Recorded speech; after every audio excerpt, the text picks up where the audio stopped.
Hello, Bridge Players. It is your favorite podcast host, John McAllister. Today we have Susan Bricken, who is the Unit 231 Education Liaison.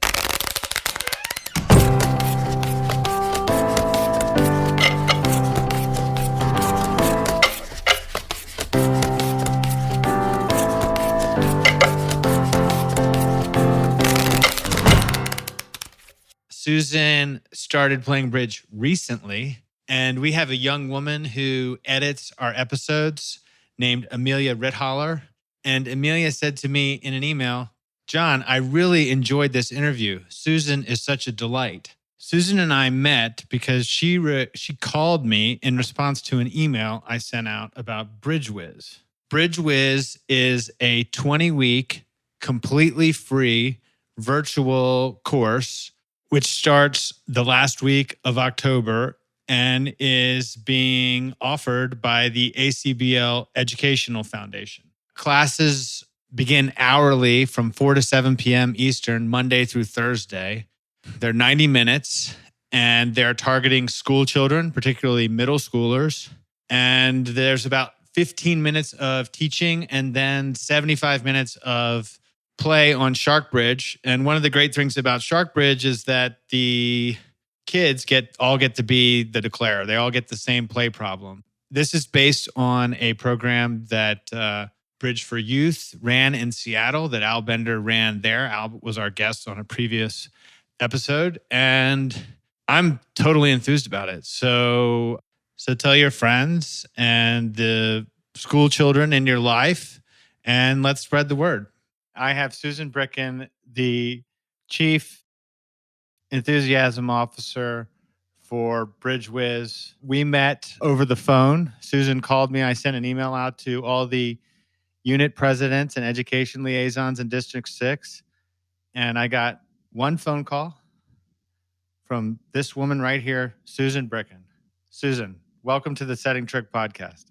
Thank you very much, John, and thank you for having me. Well, Susan, I'm excited to have you, and thank you for being on. The reason that I wanted to talk to you is because I'm really impressed, and you get me taking action on BridgeWhiz, which is this program by the ACBL Education Foundation that's starting in October.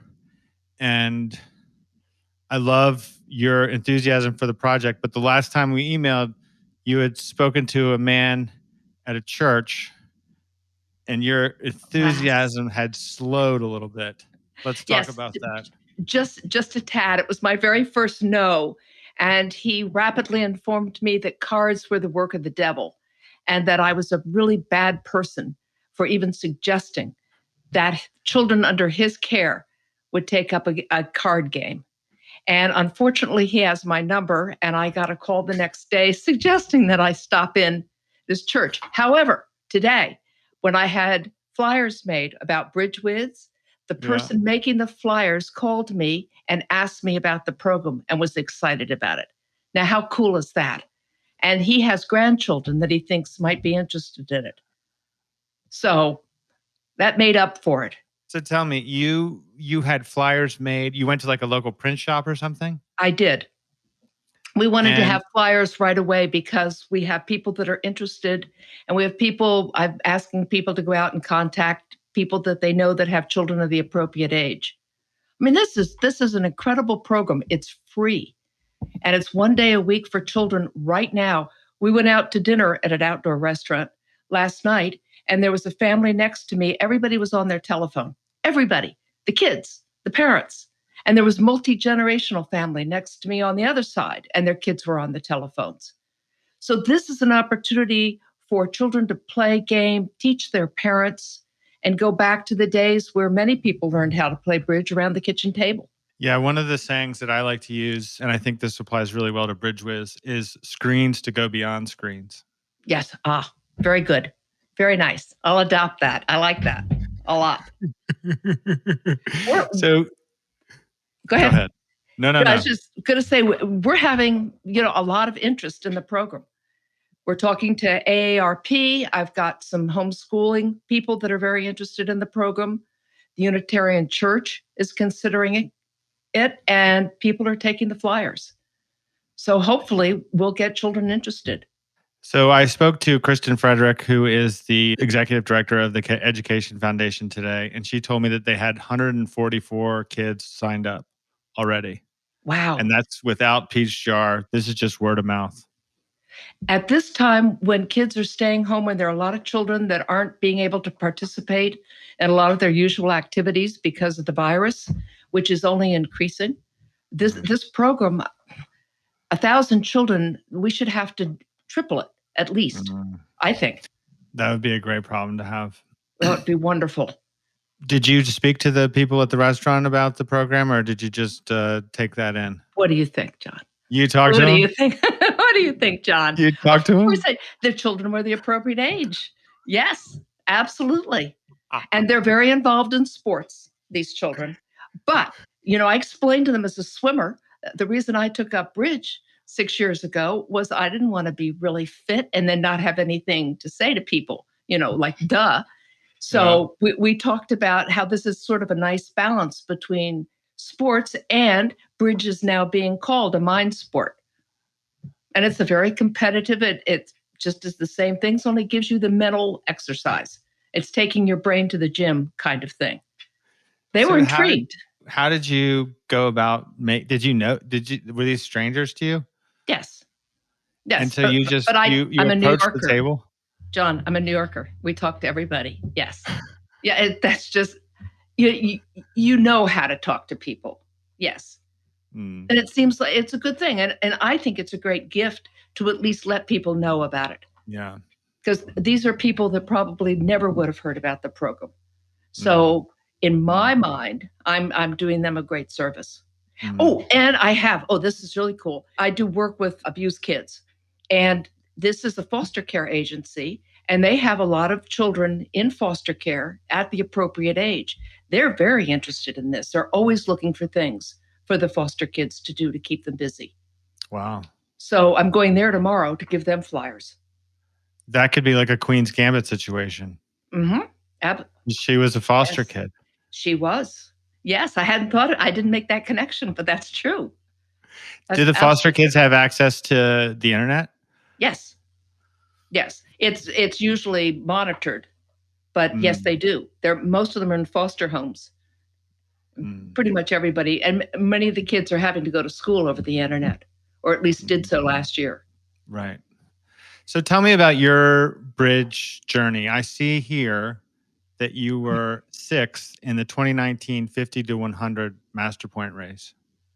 Yeah, well, I'm not a good bridge player at all. My husband and I took it up, as I say, after swimming. I wanted to do something that we could do together and that would be sort of interesting for our minds, and fell in love with the game. I love the game. And it was amazing what it did, even just for our relationship and our ability to communicate. And it laid bare communication styles and allowed us to improve on how we dealt with one another. I've met fascinating people through the bridge community. We started an easy bridge program for people to learn bridge, and they're still playing and they're still friends. I love these people. And we've all maintained connections and know each other very well. It's been terrific. I just wish I were a better player. I mean, I work at it. How did you choose bridge? Just simply because of its reputation. I knew people that played bridge. I talked to people that played bridge, and it seemed that it had all the things that I was looking for to prevent cognitive decline, the ability to work on my communication skills, to work on my mental skills. It just seemed perfect. And social skills.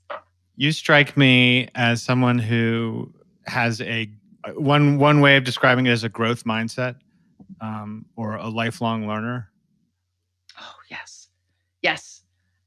I'm doing Spanish in the last year and a half. Every day I get to talk to somebody in a Spanish speaking country for like pennies. And I've learned about life in Venezuela and Costa Rica. I mean, it's fascinating. And I've learned more than the language. I've learned customs. I mean, running through the streets with a suitcase at midnight on January 1st for good luck. I mean, just fascinating things. These are really interesting. So that's opened my mind and my heart tremendously, just Mm. trying to learn the language with my awful Mm. gringa accent. But it's been fun. How much English do you speak on a call like that? None, absolutely none. And what's your primary means of learning Spanish? Pretty much conversation. I started out incorrectly the first couple of months in my books, learning grammar, which is inappropriate. And I could say the cat's on the table, the man has a hat, but I couldn't understand anybody. So I stopped and I'm marinating my brain in listening to conversation, just listening, and now speaking and forcing it gives me great shame. I mean, it's horrible to start speaking. I sound like a, dyslexic, horrible 2-year-old child. But gradually I've gotten better, and it's fun, and they're wonderful. They're so encouraging and helpful. It's great. And what is the application that you're doing this through? There's Verbling, italki, and Baselang. For like $140 a month, you can spend 24 hours a day doing Spanish by Zoom. It's incredible. It is. And the people that I talk to in Venezuela, one call a day for them keeps them able to buy food and survive because their country's in such poor shape now. So it's really important for them. Are you speaking to the same people? I have a core of people that I speak to that are the same. And then I speak to other people in other countries just because it's interesting. And there's different accents, different usages. They speak differently in Spain than they do in Costa Rica. That's fun.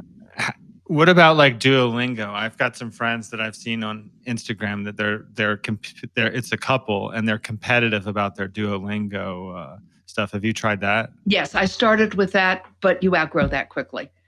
And again, for me, the language is to be able to communicate and to understand and to learn about people's lives in different countries. And you don't do that through Duolingo. I mean, do you know, John, here's what I learned today. This is really interesting. There's a river in Colombia, South America, in which there are, I don't know, maybe 90 now, hippopotamuses or hippopotami, I guess. Pablo Escobar had a zoo. And when he died, they escaped. And they are replicating to the extent the government doesn't know what to do. Wow. And they don't want to kill them.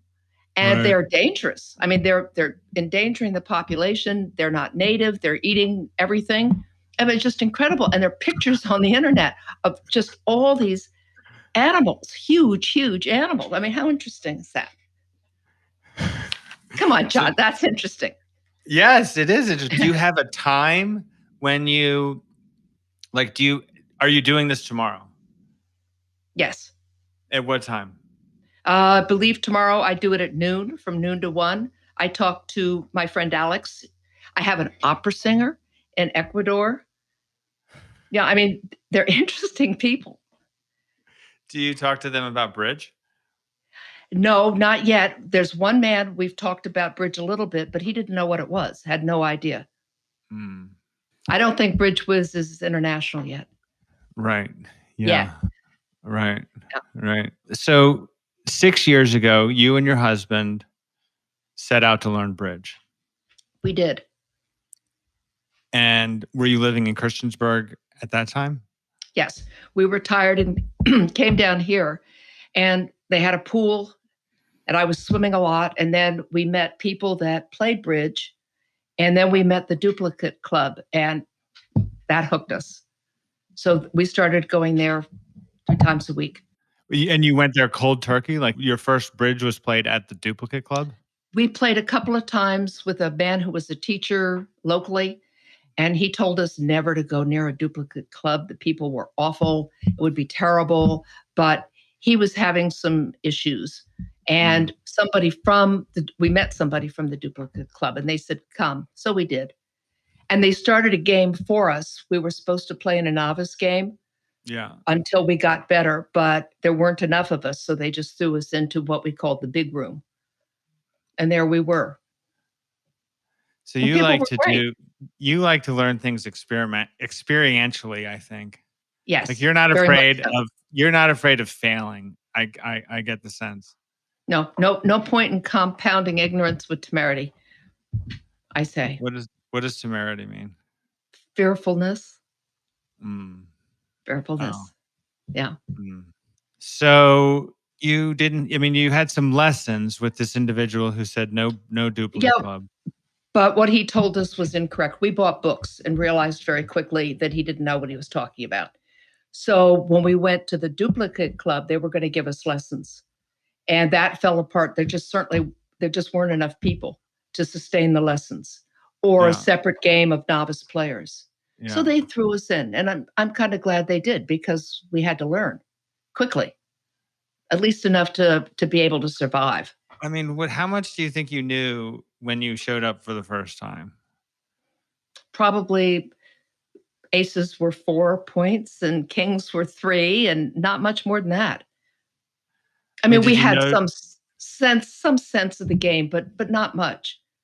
Did you know I that mean, like opening one heart or one spade showed 5 of them, or? we learned that the first day we went, and it was really hard. I can remember sitting fascinated as somebody explained to me you had to make a plan before you started to play a hand. I said, "What do you mean a plan? It's going to take me, 20 hours to do what you're doing."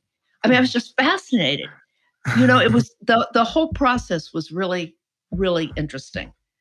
And I can remember my husband, the player, standing up horrified. He said, he led away from an ace. Well, yeah, of course he did. We didn't know any better. Oh, you're right. Yeah. So it was hard for the good players because I'm sure we ruined their game. But we had a wonderful time. And that led to the teaching bridge to novice players.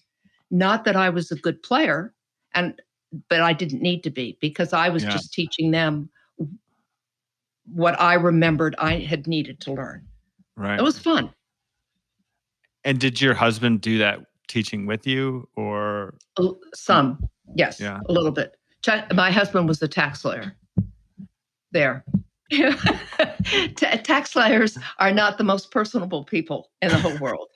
In fact, I can remember my mother saying the worst dinner party she ever went to, she was seated between a first-time marathoner and a tax lawyer. So they're not given to pleasant conversation, usually, small talk. A first-time marathoner? Why? Because that's all they were talking about? Of course. Now, have you run? Are you a runner? Ever? Yeah. I've actually gone running each of the last 3 days, and I'm planning on going for a run after our conversation tonight because I told myself I would. Yeah, we're runners too, until we moved down here. How did you end up in Christiansburg?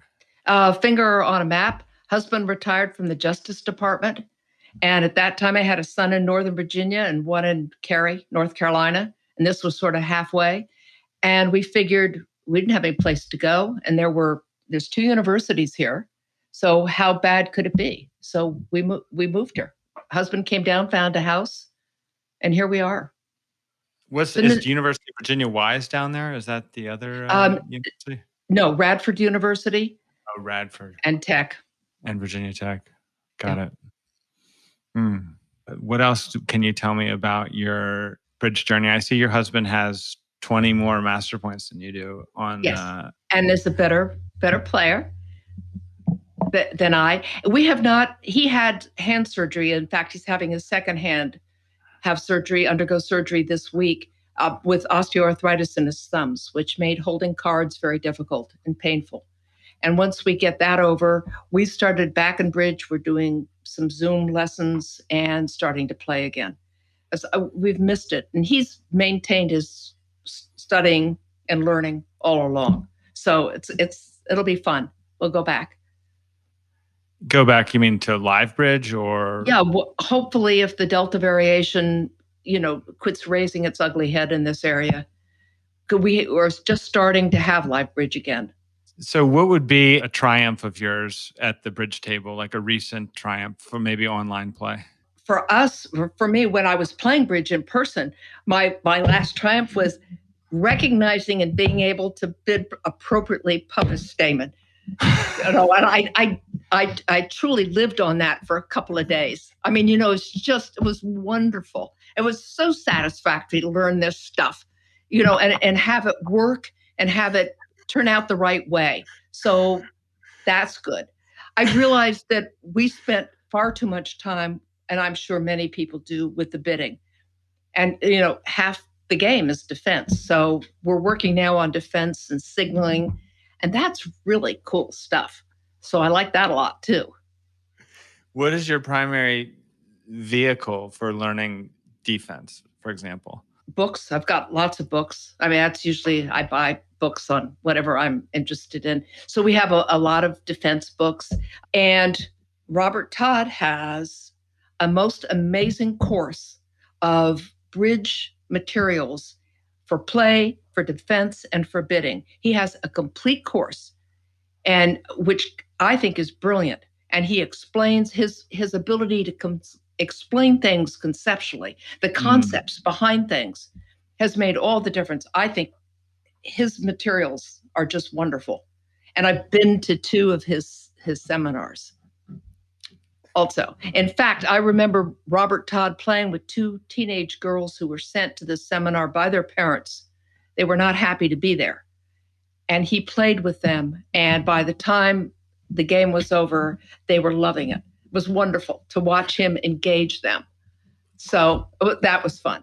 But I do that. And then we have a local teacher who has begun teaching over Zoom.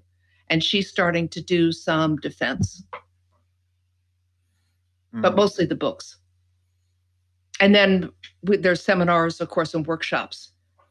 Larry. So the Robert Todd stuff is online, though. That you're getting that stuff online. Online, I've got all his books. Oh, he's got actual books.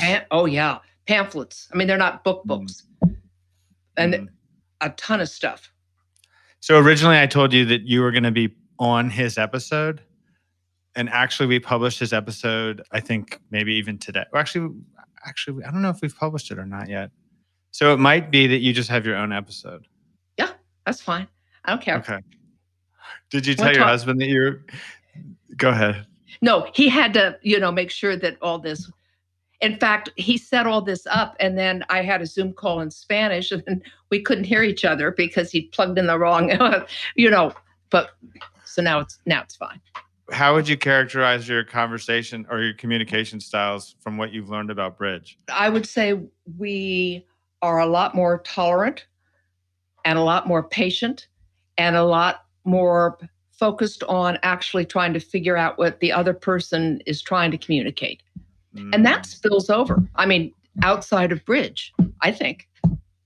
I think the things that we've learned in bridge are skills that you could apply outside of bridge. Obviously. There's a saying, and it's popular in bridge circles, not to play with your spouse. I know. It sounds like not only are you flying in the face of that, but you're actually like your relationship is improving because you're playing bridge together. Absolutely. That's and pretty, I've seen couples. Everybody cringes, with the rolling of the eyes or the barbed comments or the discussions. That's just, we weren't going to do that. And if our relationship couldn't withstand playing bridge, I would have a problem with that. So no, we've certainly had our driving home in silence times, and pointing out, just gently errors. I can remember driving to our very first tournament, which was a local tournament that we held at our club, and my husband Chucky said to me on the way, "You 1430, you're fine with it, not a problem." I got 1430. I know it all. He said, "You're sure?" Not a problem. Firsthand, I bid it wrong. It was awful. It was awful. And of course, there's the director standing there with his hand on my shoulder as I misbid it. I felt awful, but we survived that, and many things since. So it's fine. What did he say? The director, my husband. No, your husband. It was funny. It was so funny because I had just assured him, absolutely, I knew 1430, not a problem. So he actually reacted with humor at that point. Not the director who squeezed my shoulder and said, "Susan, He was horrified, but my husband was fine. Do you want to tell us about the Easy Bridge classes that you did that helped double the size of the Blacksburg Bridge Club? Yeah, I think that was wonderful, and it was a lot of fun because we advertised it like crazy. The best way we got people were through newspaper article, a television thing that we had done, and then flyers and word of mouth. And when it started, we had almost 33 people show up. Of those 33 people, 4 left right away because they would not play duplicate style. Absolutely not. Weren't going to do it. Wouldn't even do it to learn. So they left. And everybody else, we lost a couple of people for a variety of reasons. But I think it was because I knew I was not a really good top-notch bridge player. So I could explain it at the level that I could understand it. And there were times when I would explain something and then have to re-explain it because I'd said it wrong. So everybody was relaxed. And I think everybody could understand what I was saying or my husband was saying or some of the other people that helped. And we talked at a very basic level because I didn't have any choice. I mean, I couldn't make it more complex. We had a class recently for new people, and the person teaching it was one of our better players who started off explaining to people that barely knew there were 52 cards in the deck. Fast arrival is what you need to know, people. Fast arrival. And, and I just thought, wow, and he wanted so badly to show them what he knew and right, get them excited, but, just right over the top of their head. Right. Yeah. And we involved people. We had class members help teach each other. So they had assignments and they came in. We had a lot of social time. We laughed. We talked a lot.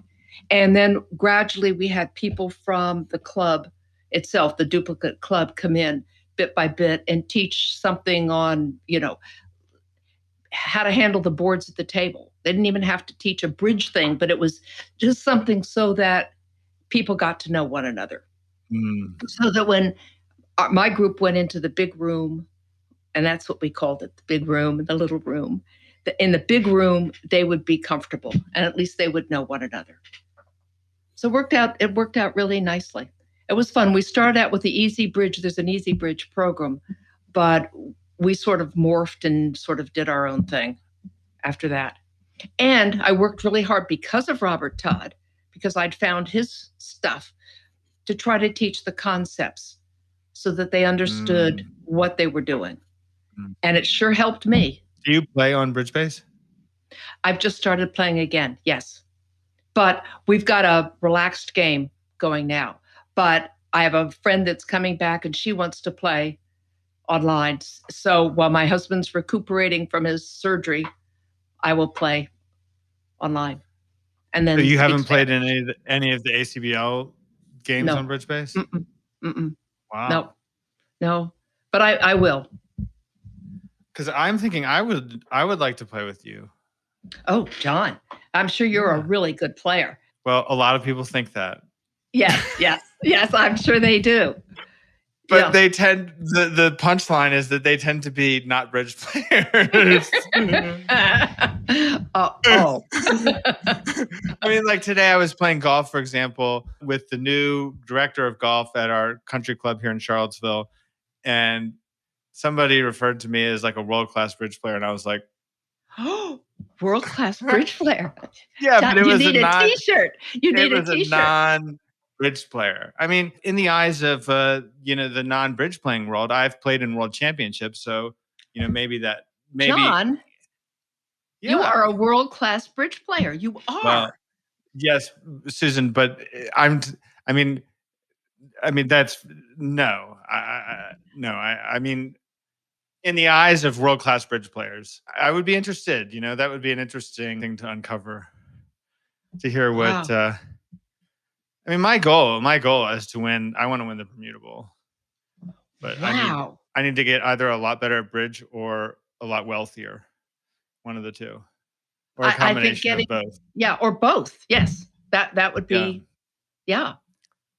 Because at the highest level, wealth is huge in terms of winning like a world championship, at least in the United States where we have sponsors and you can have a 6-person team.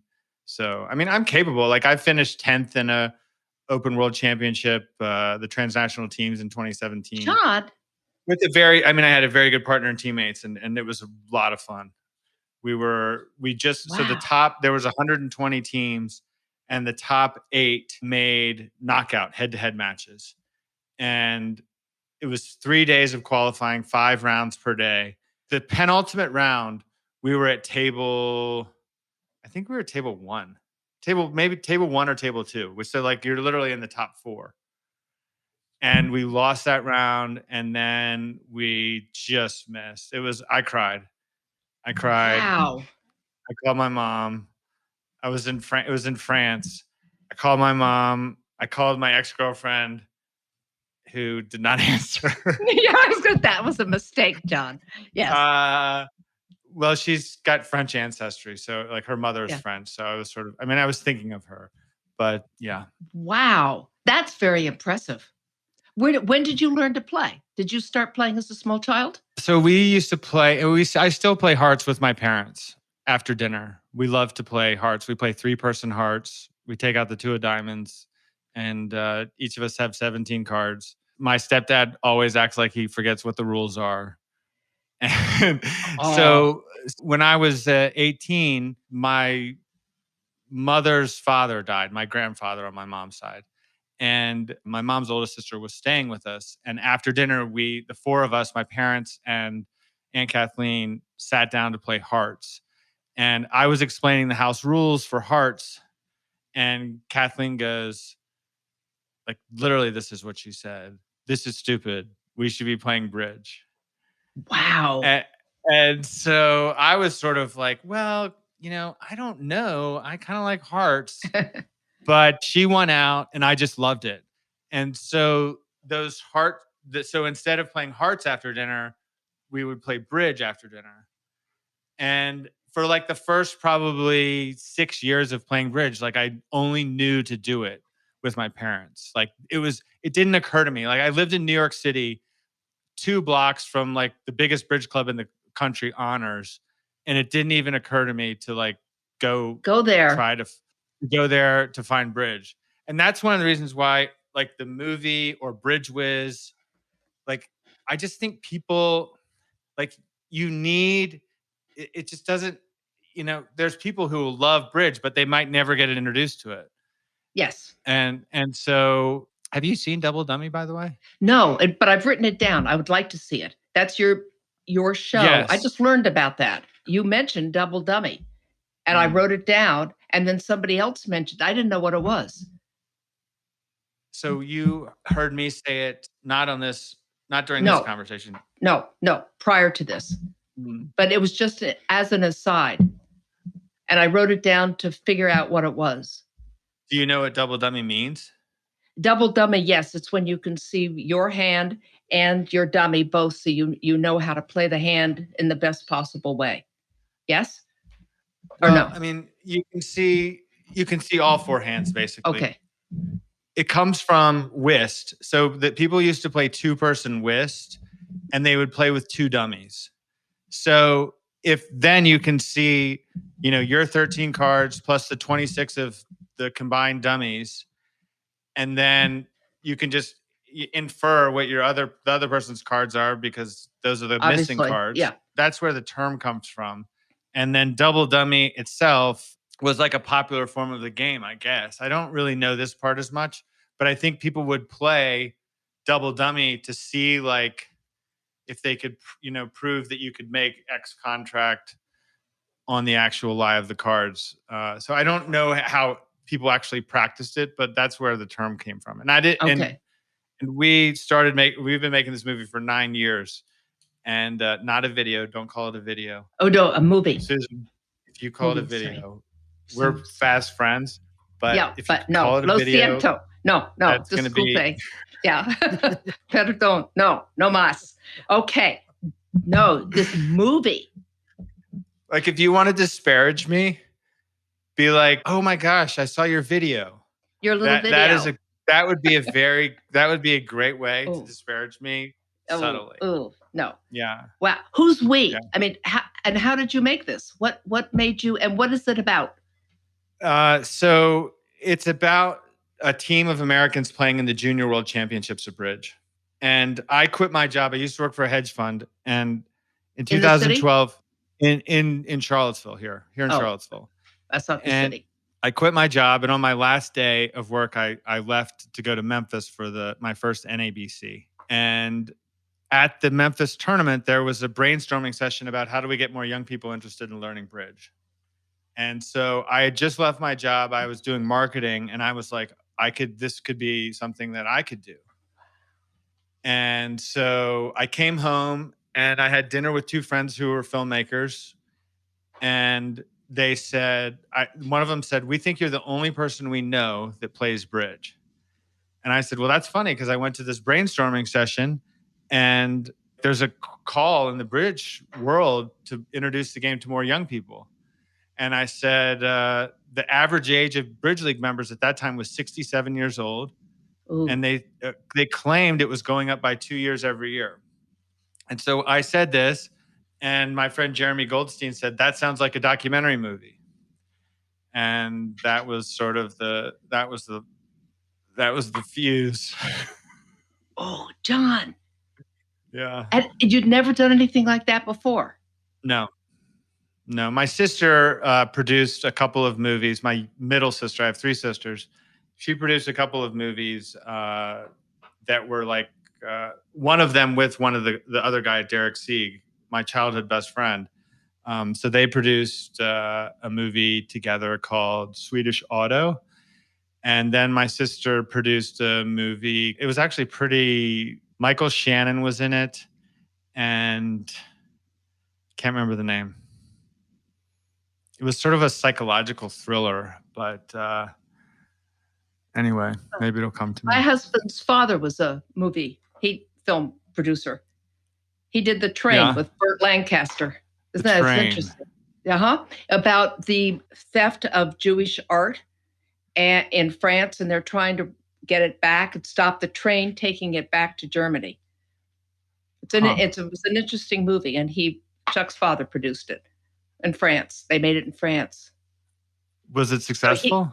Oh, yes, very, very. Yeah, he grew up in Hollywood. Your husband did? Yes, in fact, his father hired Ronald Reagan to host the G Theater. Wow. It's interesting. Anyway, so go on. I want to hear more about the Double Dummy. So how did you start? What did you do? So there was a young man named Adam Kaplan who I knew about through a website called BridgeWhiz. Mm-hmm. And he was 16 years old, and I met him at the tournament. And he was actually rooming with my partner for the first event I played in, a guy named Greg Humphreys. And Greg was my age, so he was 36, and Adam was 16. And it was just this hilarious dichotomy of this 16-year-old kid making fun of this 36-year-old guy for how he was playing and thinking about bridge. And so he made an impression on me. I was already familiar with Adam through BridgeWhiz, as I said. And so he just kind of naturally came to mind because I knew there was a Junior World Championships that year. And so I thought, well, we'll make like a competition-style documentary film we'll feature Adam in it. And so that was my undoing. Wow. 9 years. Yeah. And we released a version of it in 2017 that was 86 minutes. It was in the Virginia Film Festival, and it just didn't really have the impact that I wanted to. It was a little meandering and long, and only like a year and a half ago did I really kind of come to terms with that. And so we started making a shorter version initially for a screening with AARP, the Virginia State Office of AARP. And so now we have this 50-minute version that we're going to be premiering next month with the ACBL and then the ACBL Education Foundation. We're going to do a fundraiser for the Ed Foundation, and then eventually it'll be on public television. And hopefully it'll show, I think it showcases bridge and the the competitive aspect of it and how intense it is. And I think it'll change people's minds about. Wow. And there's no place is there any place I can see it now? I mean, I could send you a copy of the nearly finished version. Oh, I'd love to I don't see it. Okay. I'll send it to you. Do you actually ever work for pay? No. Heck no. No, you're just a No. volunteer. Because I'm a volunteer. I think you could potentially be a pretty good employee in terms of in terms of the film. I'd do anything I could to help you and the bridge thing. But no, I don't need the pay. Okay. No, I'm too old for that. We're Well, fine. I mean, I just had the thought while I was sitting here telling you about it. I was like, man, Susan could be a really good, salesperson for our film. For the film, absolutely. Mm. Oh, it would be very interesting. I'll tell you, the thing about making a film is it sounds pretty good. Like, you could definitely trade on, well, I'm making a documentary movie. Oh, you could about dine bridge. out on it. You could dine out on it. Yes. You could impress people with that. But man, the reality of it is, I mean, it's great. It's an exciting thing to do. I'm very fortunate to be in the position that I can make this film, and that I've spent as much time with it as I have. I was at a golf tournament with some friends in April, and this guy I went to college with goes, "How's the film?" And I was like, I wasn't mad at him, but I was mad that the film was still, not finished 9 years later. It was like, man, Yes. I need to get this thing finished, out the door, done, and yes. people see it. And if it fails, fine. If it's great, wonderful.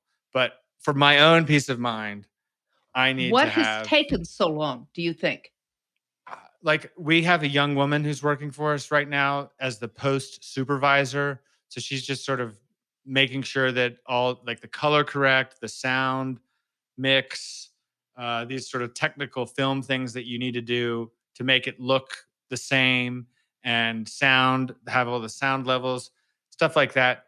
I mean, if she were involved in the project from day one, I guess I'm a little lazy. I take my time with things, and I would say that's the biggest reason why it's 9 years. Because I mean, we had a lot of footage. We had 300 hours of footage. So parsing that into a story.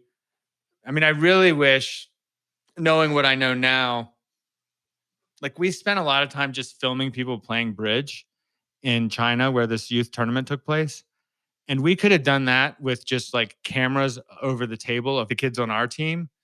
And then we would have had all this footage of all the hands, all the deals they played, which would have been huge. And then we could have saved the camera people for embedding with the team, spending time with them while they're not playing. So we get to really know the kids. And then also there's fascinating kids.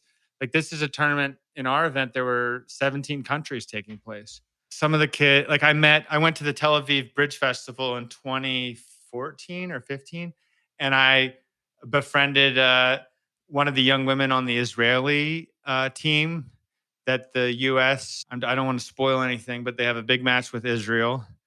And, this woman couldn't believe that I had made a movie about that included that match. And, now those two are good friends. Her and her partner are great friends of mine. We love playing hearts. So it all goes back to hearts. Wow, that's a whole story. I mean, that's sort of a tasty thing. It all goes back to hearts.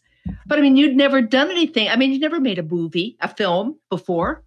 I work with a film distribution consultant named Keith Aquat. And when he has his seminars, when I sign up for them, it asks how many films you've made. And because we released an earlier version of this, I kind of feel like this is my second one, even though we didn't actually go through the filming part again. But going through the post-production process again, it feels kind of like my second one. Oh, incredible. I think that's an incredible story. Thank you. I do. Well, I mean, I appreciate it. It's nice to sometimes it's hard for me to take that in. Yeah, to do something like that, I can't wait to see it. I want you to send it to me, please. I'd be really grateful Okay. All to right. see it. I will. I'm excited for you to see it. I think you are our target audience 100%. Well, and who knows where this BridgeWhiz is going to lead. I'm hoping that we will get lots of things going because of this, and kids in our area with tournaments, and tournaments with their families, parents, kids. Have you had an example of this, your enthusiasm? Can you give another example of where maybe you've been really enthusiastic in something and give us an outcome?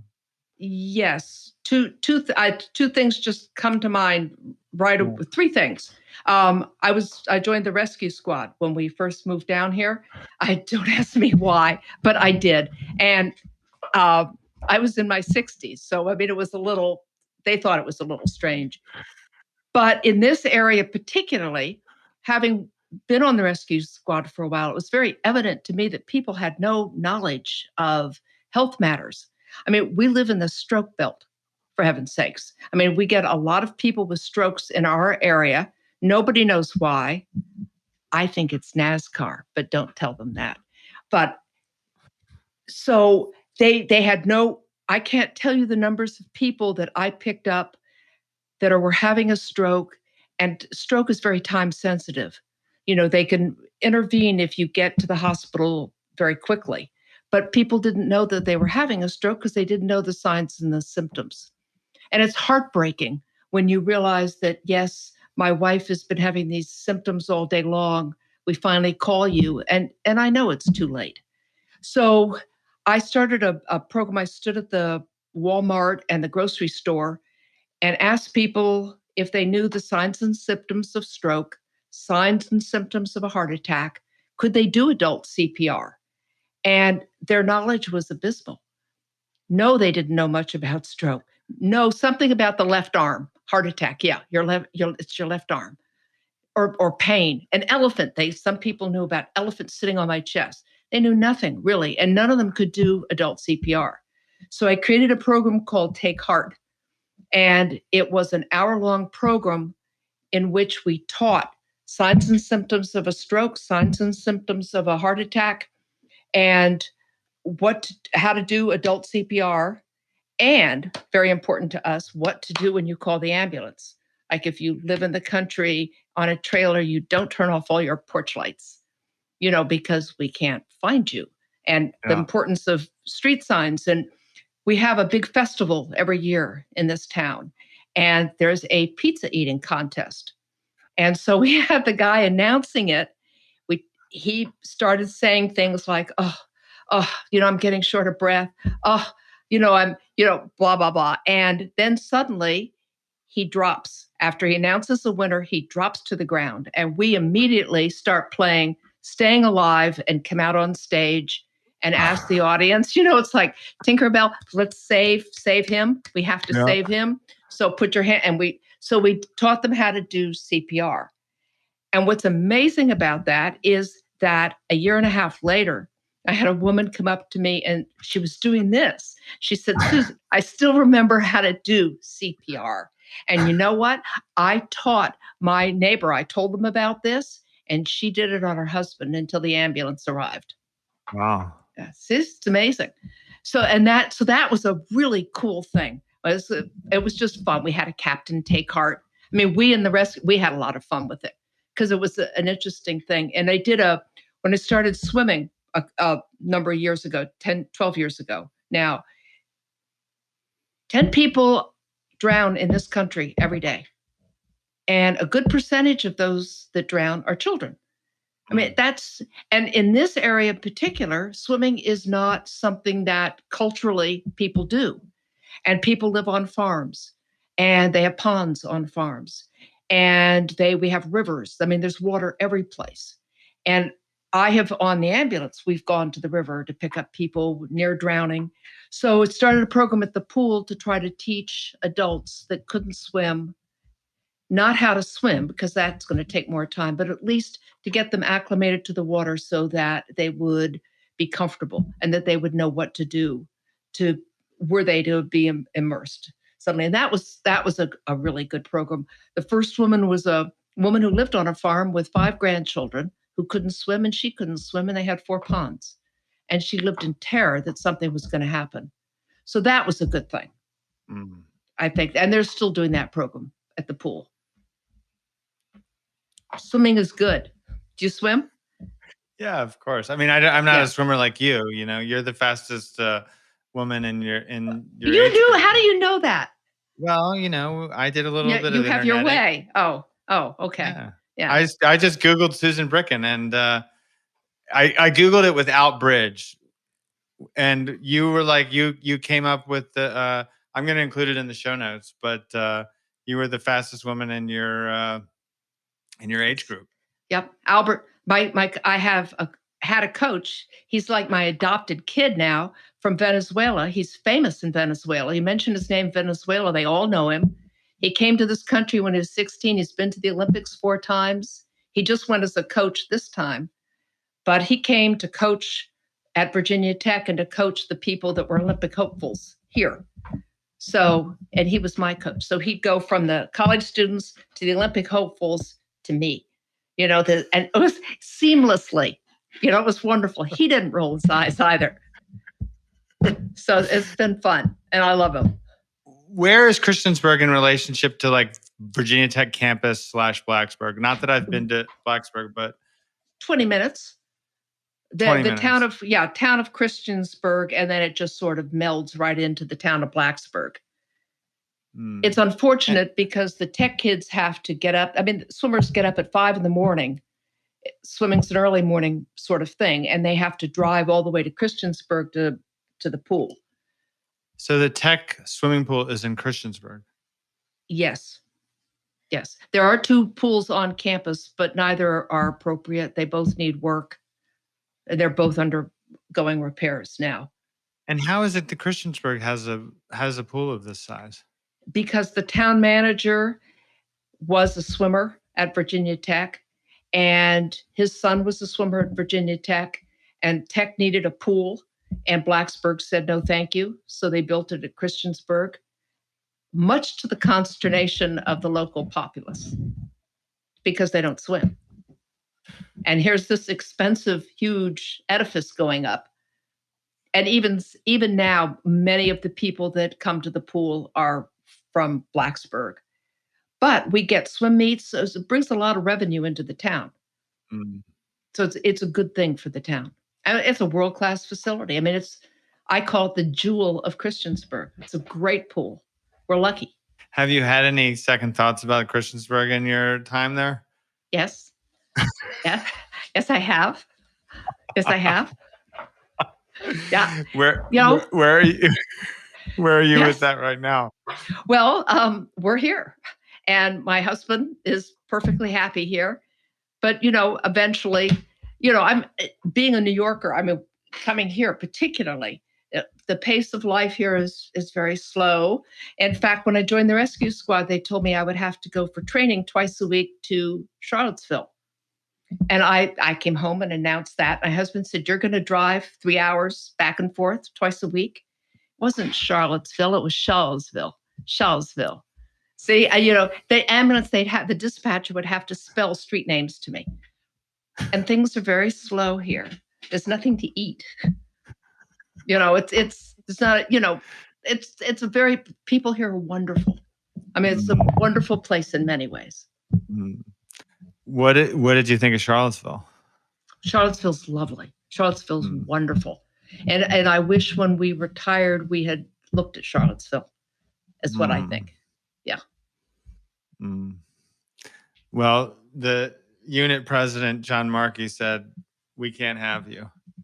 Yeah, I'd come in a heartbeat. John's great. John's a great bridge player.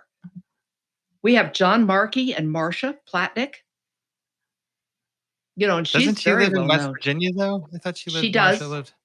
Yeah, but she comes to our Blacksburg club all the time. And Marcia's being very instrumental in helping with BridgeWhiz, because Marcia does a lot of math contests with kids. And her son is a very well-known bridge player. Yes. Well, one of them lives here. Brian Platnick is the son who's a world champion. But her other son, David Plotnick, lives in Charlottesville. Wow. Yeah. Yeah. Incredible. Yeah. Well, Susan, is there anything else that I should have asked you that I have failed to ask? No, I don't think so. I just fingers crossed, and I hope the BridgeWhiz takes off to the extent that I hope it does. And I hope people locally see the value in it, because I think it's a tremendous opportunity. And what did your husband say about you being on a Bridge podcast tonight? He just snickers. Yeah. He's very supportive, and it's Chucky that, I mean, I wouldn't been able to assemble all this. I don't, he did all that. Right. You're the second guest that has used the Setting Trick headset and microphone. Wow. Yes. I appreciate that you described it as very impressive in your email earlier. Oh, today. yes. I mean, I can't tell you what it's, I mean, I really feel important. I like it a lot.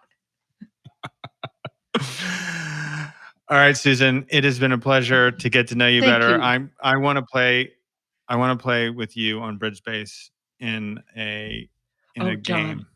Oh. Yeah. Oh.